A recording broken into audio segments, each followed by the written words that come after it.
la joie que la poussée par son sourire me transperce et rejaillit au fond de moi. Mais soudain, je pousse un cri parmi les rires quand la foule vient l'arracher d'entre mes bras.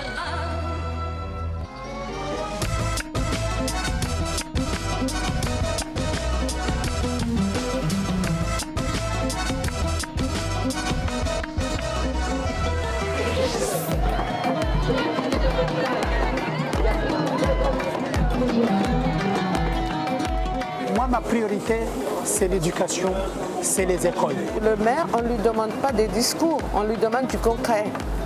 Seul, on peut rien faire. Seul, c'est pas possible. Le pays qui m'a donné le chemin de la vie, c'est la France. C'est la France.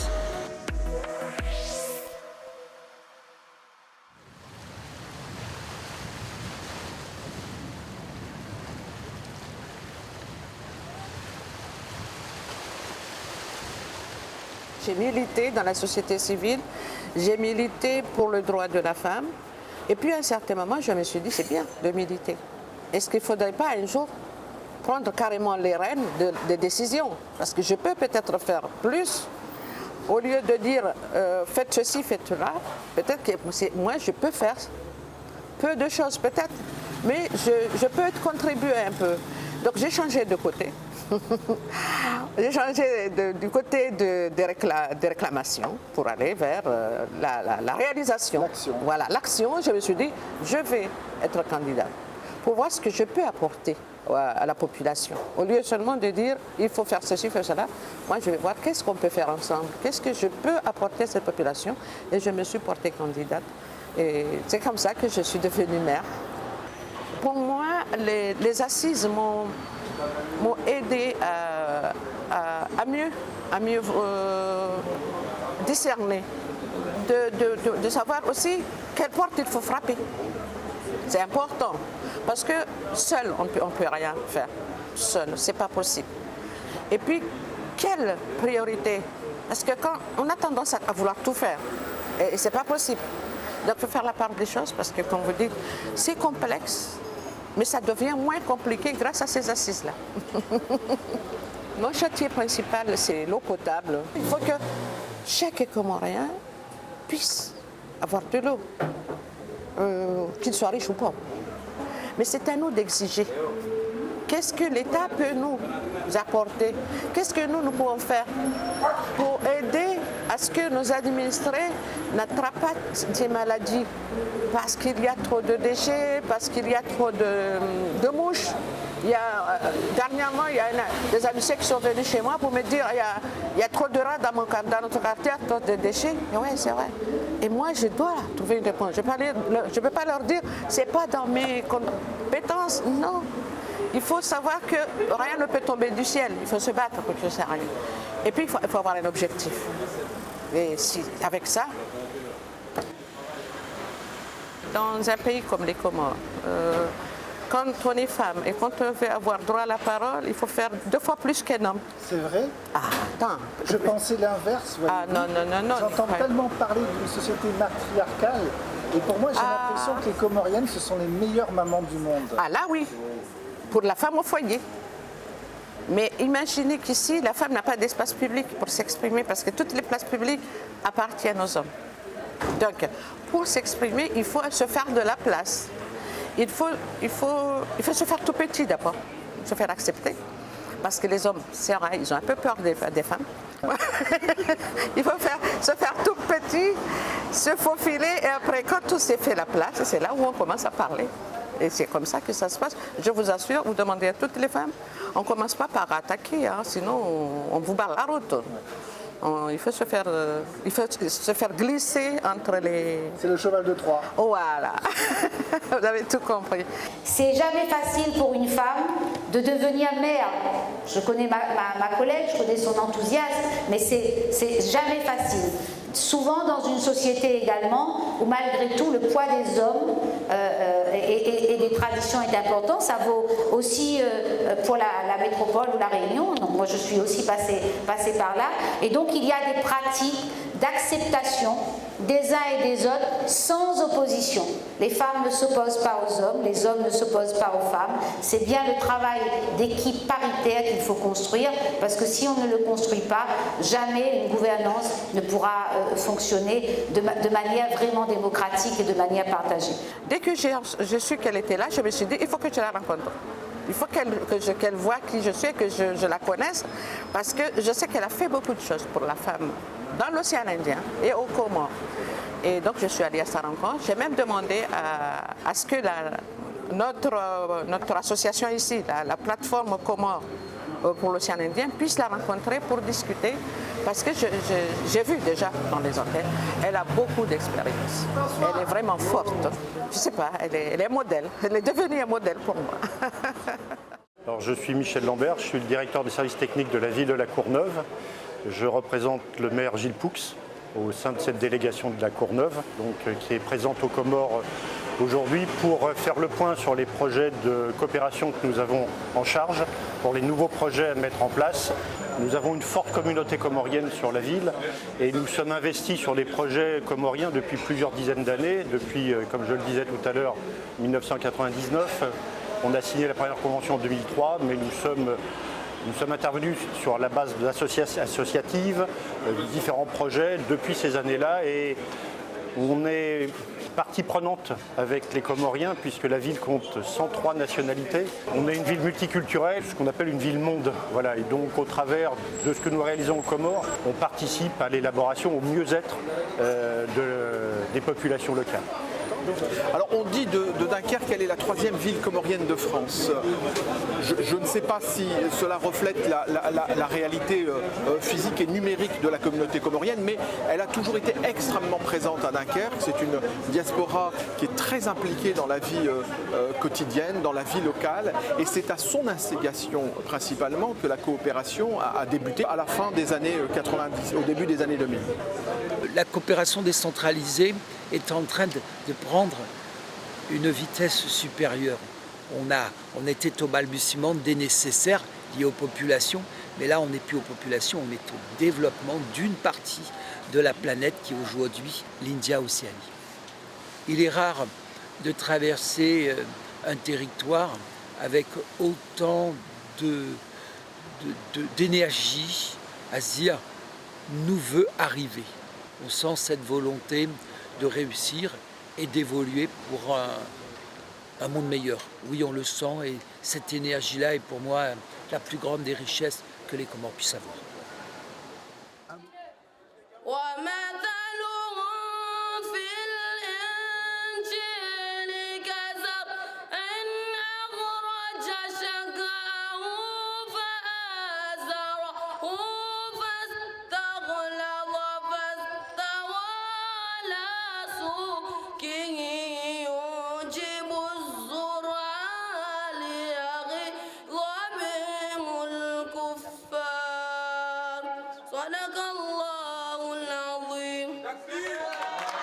Actuellement, on est juste là pour les finitions. Donc tout a été acheté, tous les matériaux sont déjà payés avec les 10 000 € qui ont été versés. Donc on a avancé cette somme, les 20% de la subvention. Donc nous, on a avancé pour qu'on achète tout. Parce que moi, mon but, c'est de finir ce médiathèque, avoir les clés avant le 10.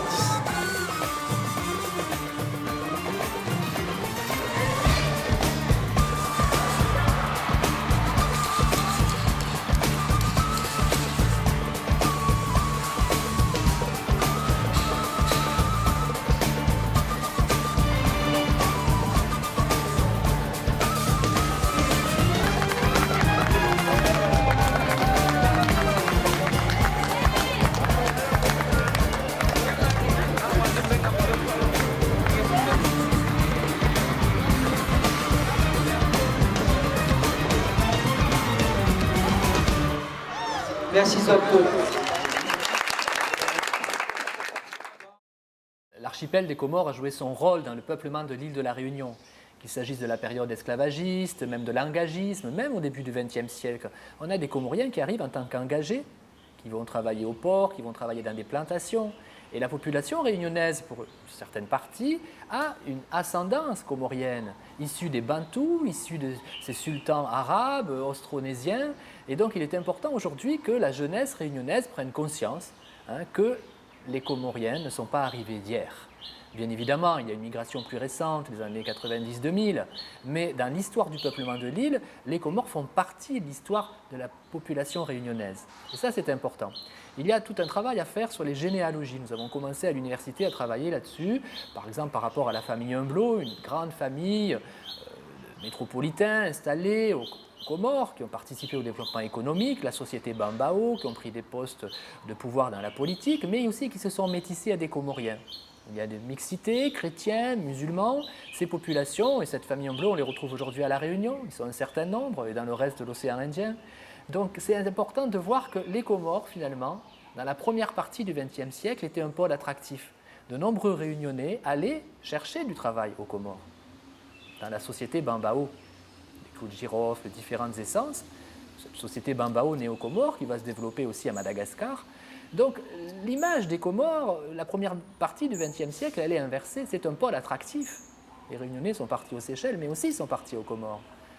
Alors que la Réunion, dans cette colonisation interminable de l'entre-deux-guerres, connaît la misère. Donc il est important que les jeunes aujourd'hui connaissent ceci pour voir que l'océan Indien, l'Indienne Océanie, connaît ses logiques et parfois elles peuvent s'inverser. Donc beaucoup d'humilité et beaucoup de main tendue finalement, constructive, pour nos cousins comoriens.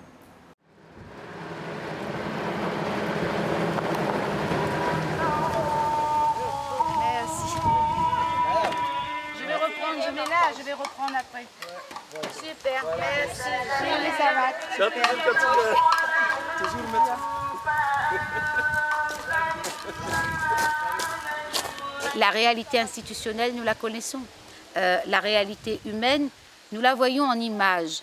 Mais la palper sur le terrain, la sentir dans le cœur et le battement des hommes et des femmes qu'on rencontre, ça vous donne une autre lecture de la politique que nous devons faire. Allez. S'il y avait une volonté politique de régler le problème de ce pays, parce que ce n'est pas l'argent qui manque. Nous avons beaucoup d'aides. Nous avons des aides, puis y compris nous, la diaspora, on fait beaucoup de choses. On se met à la place du gouvernement. Aujourd'hui, est-ce que c'est normal qu'une association construise une école? L'école, c'est à l'État. Une association doit aider des familles en difficulté, une association doit accompagner des élèves, une association doit faire des sorties culturelles, des sorties sportives, mais école ou des routes, ça appartient à l'État de le faire. Et nous, on le fait. Et heureusement que la diaspora, que nous, on pense à nos parents, à nos cousins, à nos cousines, parce qu'on envoie de l'argent tous les mois. On fait vivre ce pays, mais on n'est pas aidé. Nous, on a pris une décision politique en assemblée plénière pour voter un budget, pour accompagner le fonctionnement, payer tout ça pendant 3 années. C'est quand même, ça représente un effort particulier pour une collectivité comme la nôtre. Parce qu'il s'agit d'un problème de santé publique. On ne peut pas accepter de voir des Comoriens prendre des kwassa, mourir en mer, pour venir se faire soigner quand ils arrivent dans un état lamentable, aller trouver une place au CHM à Mayotte. Parfois, ils sont renvoyés sur la Réunion.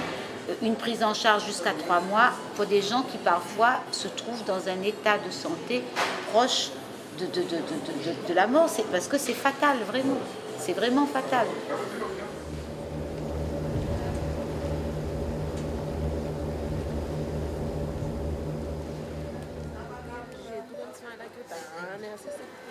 Alhamdulillah. Elle a dit elle est contente, elle remercie Dieu, elle est venue ici. Là, elle va bien. Oui, en ce moment, on en a beaucoup. On en a au moins une quinzaine qui viennent des Comores. Ça fait Ça fait plus de 1 mois, on va dire à peu près 2 mois, qu'on a beaucoup de patients qui viennent que des Comores. Et du coup, on les traite en urgence parce qu'ils sont au CHM. Du coup, au CHM sont overbookés. Du coup, c'est nous qu'on s'en occupe. C'est plein. Le soir, c'est plein. La journée, c'est plein. C'est tout le temps plein. À un moment donné, on ne pourra plus tous les prendre, ça c'est sûr et certain. Parce que le souci, c'est qu'il y en a même ceux qui sont ici, les Maoris qui sont ici, veulent récupérer leur place ici. Du coup, on ne peut pas puisqu'on reçoit les gens du CHM, les Comoriens qui arrivent. Du coup, ça pose souci aussi. Donc à un moment donné, ça sera complet, ça sera bouché, on ne pourra pas les prendre. Il y en a, ils arrivent, ils ne sont pas dans un très bon état, puisqu'ils ont fait la traversée, le temps qu'ils arrivent. Il y en a, ils n'ont pas de famille, ils n'ont pas de moyens de locomotion. Du coup, c'est nous qu'on s'en occupe. Avec la cadre, avec les accords de l'ARS. Du coup, c'est nous qu'on se débrouille pour leur trouver un chauffeur, un taxi, puisque c'est vital. Ce flux incessant et qui mettant la vie des patients en danger, on va dire la patientèle, deviendra incontournable. Je pense qu'aux Comores, ils ont aussi le droit d'avoir des soins et de la dialyse. Et pour pouvoir répondre à cette demande, il sera évident d'ouvrir cet entonnoir et de positionner les Comores dans la triangulaire Réunion Mayotte-Comores pour les dialyser.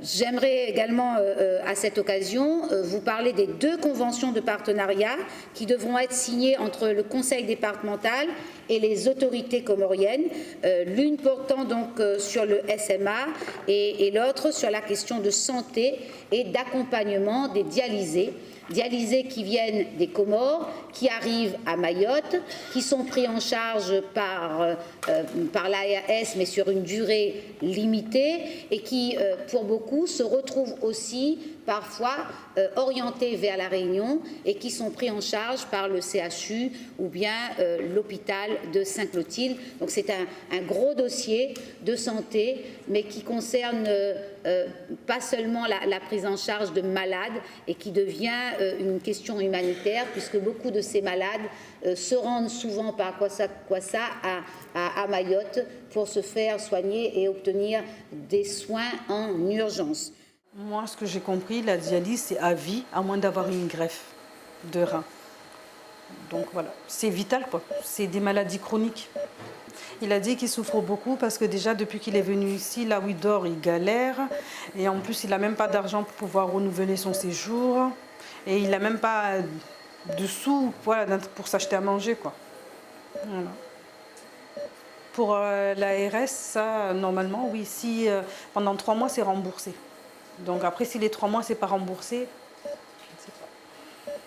C'est pour ça qu'on veut absolument qu'ils puissent faire leurs papiers, régulariser leurs papiers pour pouvoir avoir une sécurité sociale qui puisse les prendre en charge. Mais s'il n'y a pas de sécurité sociale, il est en sursis, comme vous dites.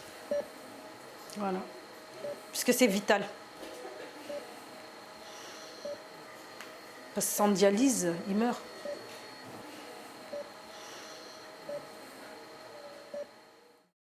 Nous avions eu une préoccupation forte du président Azali sur 2 dossiers particuliers.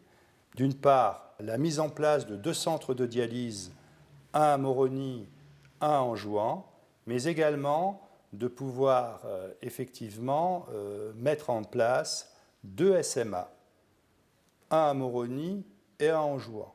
Alors, s'il est vrai que la santé publique est un dossier prioritaire, on dira, on a également l'éducation et en particulier la formation professionnelle qui est extrêmement importante. L'armée comorienne va pouvoir encadrer des jeunes en difficulté qui pourront, sur des métiers de base, immédiatement, à la fin de leur formation, travailler sur les projets que nous comptons mettre en œuvre avec eux. Quand je vois au niveau de la santé dans notre pays, les hôpitaux, quel est l'état des hôpitaux, les médecins qui n'ont pas le matériel qu'il faut pour soigner les patients, j'espère que le gouvernement va bouger dans ce domaine-là parce que c'est un pays touristique, mais je pense que si les conditions de santé ne sont pas réunies, on n'aura personne dans ce pays. On est au centre hospitalier de la commune. Ça a été fait par le village de Zouani et en étroite collaboration avec les 8 villages qui le composent. Les panneaux photovoltaïques que vous voyez sur le toit, c'est un projet qui a été réalisé par l'association IWAD. C'est une association, comme on l'avait dit au départ, qui a été faite par des ressortissants du Ziwani, résidant à La Réunion, et qui a été encouragé et soutenu par la commune de Brapano.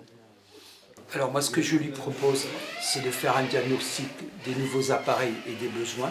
On le fera avec lui. Parce que on refera venir un expert, ça veut dire, lui donne son cahier des charges, on fera revenir un expert chez nous pour justement faire des propositions et compléter ce qui a été fait et peut-être aussi changer les anciens panneaux, mettre des panneaux de nouvelle génération. Panneaux de nouvelle génération plus productifs en électricité et en même temps plus nombreux puisque vous avez eu de nouveaux équipements. Ce qui est normal.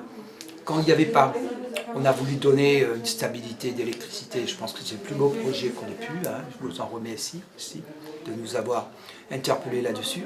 Et la deuxième étape aujourd'hui, c'est de se dire on va créer le besoin du besoin jusqu'au bout. Parce que je vais donner une petite phrase d'Albert Einstein qui a dit « Le monde ne sera pas détruit par ceux qui font le mal, mais par ceux qui le regardent sans rien faire. » Donc il faut bouger, il faut se battre. Article 1er. Les hommes naissent et demeurent libres et égaux en droit.